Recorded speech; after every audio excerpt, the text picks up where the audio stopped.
The only people I could see were the heavily wrapped-up gunners on the 50 cals who were being thrown around on the back, but trying to look cool. The convoy pulled up outside the office block. Soldiers and bottle washers ran towards them and fell in at attention. This was looking promising. I felt warmer already. Mladic got out of the second vehicle, dressed in American camouflage BDU, battle dress uniform, and a Serbian pillbox hat. He was just like his pictures. 50 years ago, he could have been Hermann Goering's double. After a quick fuck-off salute, he was bonding big time with a local commander. As he stood over the bodies, chatting to his junior officers, I turned on the beacon to get the platform stood too. It had only one frequency, constantly monitored by an American AWACS aircraft, circling the country some 40,000 feet above me. I hit the send button. This close to the targets, I couldn't risk speech. I kept on hitting it, maybe 6 or 7 times, before a soft American female voice came through the earpiece. That was a pleasant change. Last time it had been a hard-nosed guy with the kind of East Coast accent that took no prisoners. Blue Shark Echo, radio check. I hit the Pressel twice. She would get squelch into her headphones. She came back on, very quiet, very slow. That's okay? Strength 5. Blue Shark Echo. Do you have a target? I hit the Pressel twice. Roger, Blue Shark Echo. Stand by. AWACS would be telling Sarajevo I had the principal. The whole detect, decide, destroy system was being bypassed because the decision to destroy had already been taken. All Sarajevo had to do was authorize the aircraft to stand to.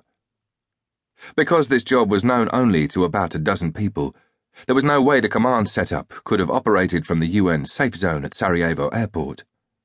Instead, they were in an office above a cafe in the city, probably huddling under the table right now as another Serb artillery bombardment rattled their windows. Maybe an American pilot on one of the carriers was striding to an aircraft. Very soon, he or she would be circling above the Adriatic, waiting for the call to make their approach to target.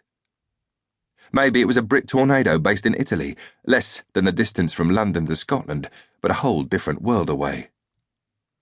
The crew wouldn't even have time to get comfortable before they'd be heading home for hot coffee and a video. I didn't have a clue, but it didn't really matter. I wasn't going to hear the aircraft, let alone see it. I was waiting for her to come back and tell me a time to target. I just hoped that Mladic stayed static long enough. On the last job, time to target had been 15 minutes.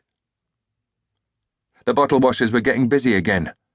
2 were blacking out the ground floor door frame and windows with blankets. Then fold-away chairs and trestle tables were dragged out of the 4x4s and taken into the office block, followed by baskets of food and armfuls of wine bottles.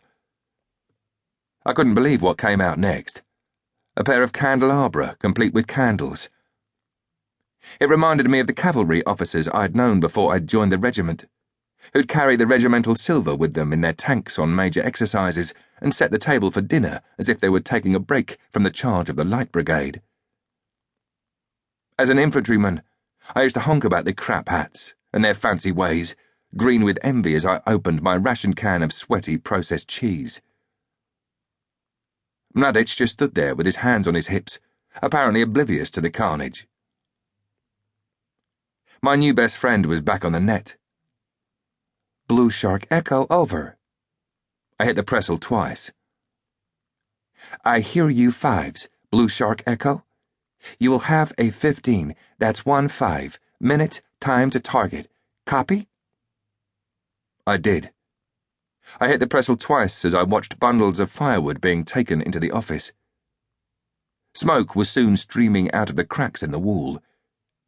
With luck, he would just have sat down to eat by the time I started easing the paveway up his arse.